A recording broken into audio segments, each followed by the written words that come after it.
ಸ್ತುತಿಗೂ ಮಹಿಮೆಗೂ ಪಾತ್ರನಿನೇ ನಿನ್ನ ಸ್ತುತಿಸಿ ಹಾಡುವೆವು.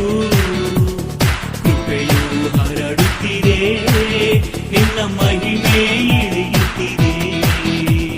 ಸ್ತುತಿಗೂ ಮಹಿಮೆಗೂ ಪಾತ್ರನಿನೇ ನಿನ್ನ ಸ್ತುತಿಸಿ ಹಾಡುವೆವು. ಕೃಪೆಯು ಹರಡುತ್ತಿದೆ, ನಿನ್ನ ಮಹಿಮೆ ಇಳಿಯುತ್ತಿದೆ. ಆರಾಧನೆ ಆರಾಧನೆ ಆರಾಧನೆ ಆರಾಧನೆ. ಎಲ್ಲಿ ನನ್ನ ಹೆಸರಿನಲ್ಲಿ ಇಬ್ಬರು ಮೂವರು ಕೂಡಿ ಬರುತ್ತಾರೋ ಅಲ್ಲಿ ಅವರ ನಡುವೆ ನಾನಿದ್ದೇನೆ ಎಂದು ಹೇಳಿದ್ದಿ. Price the lord.